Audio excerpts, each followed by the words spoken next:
Hey everybody, David here, and today I want to talk about what if episode 4, what if Doctor Strange lost his heart instead of his hands? And he doesn't lose his hands literally, but I will say he loses his heart in a very emotional way, not literally either. So let's get right into this. What did I think of this episode? I think this might be my favorite episode so far. This was definitely the darkest thing of the MCU period. And there's been some dark moments in the MCU, but this is probably the darkest in how far they actually went to tell the story.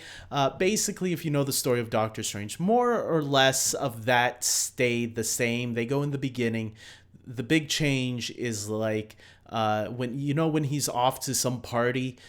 He's dressed in a tuxedo and everything, and he doesn't have anybody in the car with him, right? Well, in this episode, he does have someone in the car with him. He asks Christine, played by Rachel McAdams in the movie. She once again voices the role in this episode, and Benedict Cumberbatch voices the role of Doctor Strange in the episode. Basically, he asks her to come with her to come with him to dinner together, right? And so they're both driving off. It looks like they're both going to have a romantic time together because, they never did in the original movie. But instead of getting into, he still gets into a car crash. But what happens is instead of him wrecking his hands, he loses Christine. Christine dies in the car crash. But after that, when you think, okay, so what's going to be the big change here? Is he still going to go to Carmitage and get trained by the Ancient One and all that? Yeah, all of that apparently still happens to some degree. But the big change happens after those events because we even see the Dormammu, I'm here to bargain, which my dad loves that line, it seems like, because that's the only line in the MCU that he'll quote over and over again. Dormammu, I'm here to bargain. So I'm glad they threw that quote in this episode, by the way. But getting on track. So we see him after the events of all that playing out, except so his motivation in this episode, basically, instead of going there to find a way to cure himself, he's finding a way to bring someone back from the dead, even though he's being told, look, there's no way to bring this person back. You got to give up on that. And he gets obsessed with the idea of time. He does have the time stone by that point. Because it's obviously after the movie, so the time stone is still with him. It's before Thanos comes and destroys it. But he uses it to reverse time to see if he can change time. And it was interesting seeing him go back a couple of times, and every time he tries, he fails.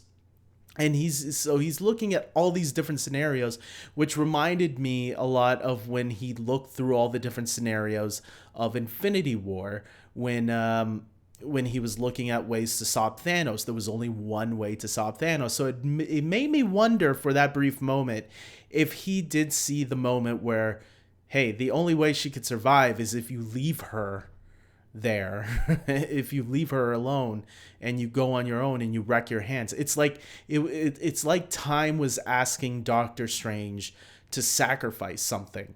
It's either your hands or her. So choose. And he decided, I'm not going to give her up. She's coming with me, and I'm not going to give up my hands. So what do you want with me? So time was like saying, no, she has to go or your hands got to go. And they didn't go around to that scenario, though, which I thought was interesting. They didn't even try it of him trying not to take her with him. And because I thought that would have been interesting, too, because then he would have said, so the only way he would have realized that the only way I can be with her is I'm not with her. So just an interesting thing to point out. And then he starts doing, when he finds this creature, I'm probably skipping a lot of stuff. He finds this creature and he asks the creature for help. this dark evil creature. It looks like the same creature from the Captain Carter episode, by the way. So it makes me wonder if there is a connection there. Although that creature dies at the end of this episode, so I'm curious now what's gonna happen with that. But eventually, the Ancient One comes to him when he tries doing it again, and tells him, "Look, you can't do this. This is not right, and you should just leave it alone." And he disobeys orders, and he starts tracking down all these evil creatures and absorbing them. And he starts becoming more and more darker because he doesn't care anymore.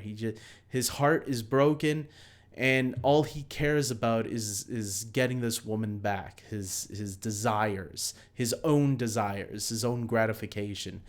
And eventually he even gets back to the worm looking one, or the octopus looking one, whatever, and kills that and absorbs it as well. And then he looks like there were times where he was looking like very demonic. So it was interesting seeing how this was all unfolding. And then when he finally brings back Christine is scared of him and doesn't want nothing to do with him. Before that, though, the Ancient One did reveal that there is another Doctor Strange out there, a good one, because before the evil one started doing that, she had managed to split, or he split himself into two when he went in a different direction. I don't remember how it all played out exactly. I'll have to watch the episode again.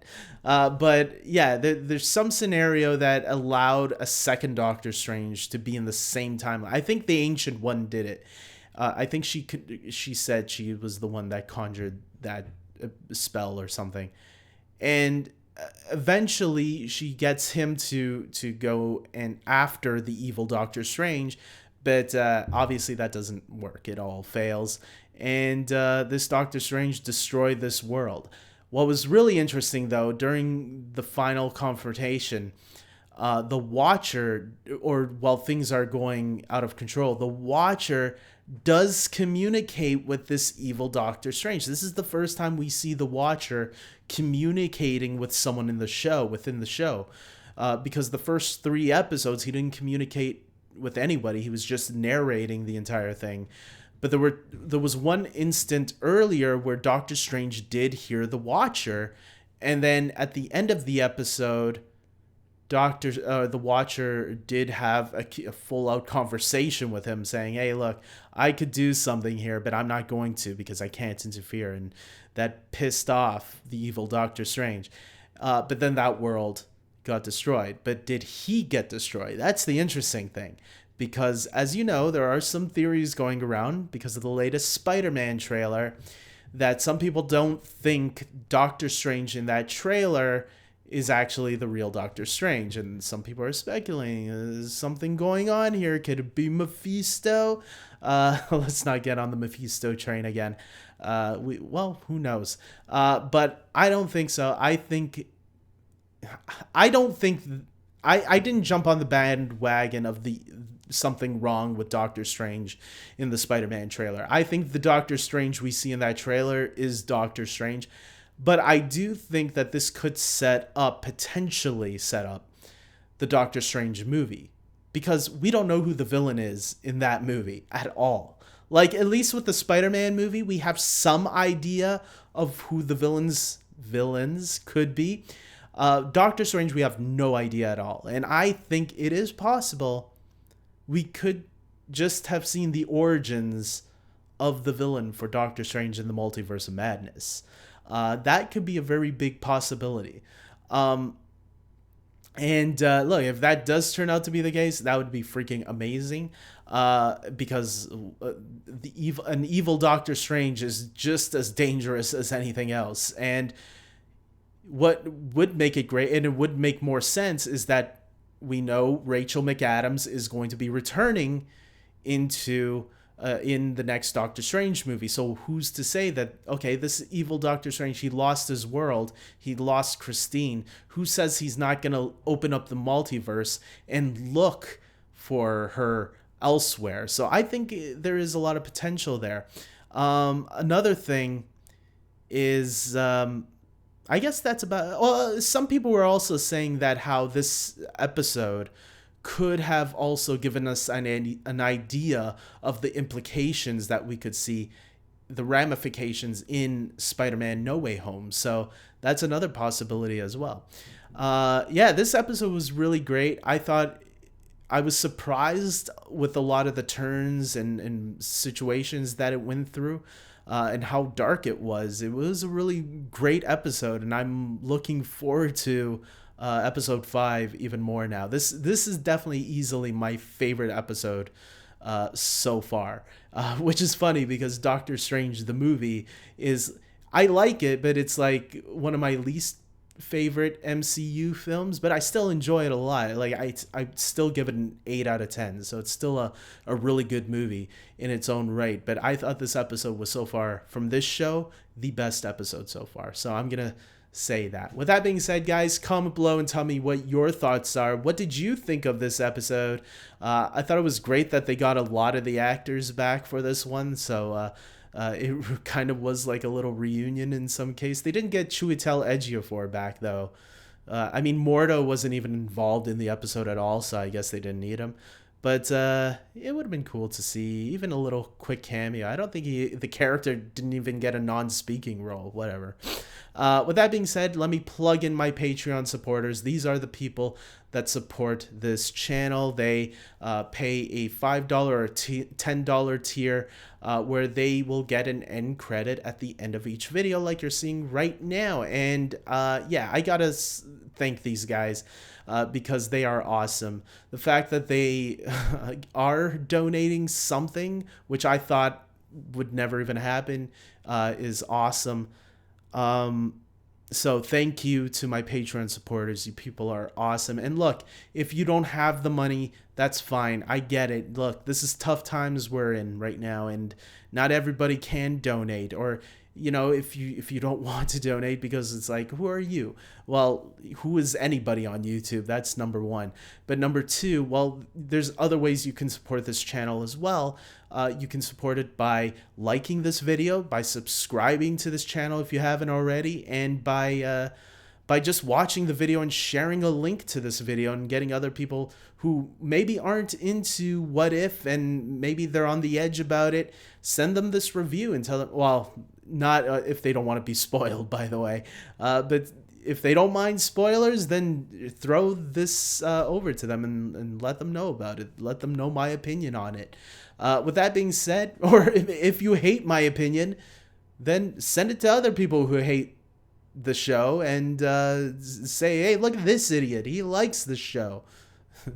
I don't know. With that being said, I hope you guys like this video because liking is better than hating. You know, don't be that kind of person. And with that being said, until next time, everybody, take care.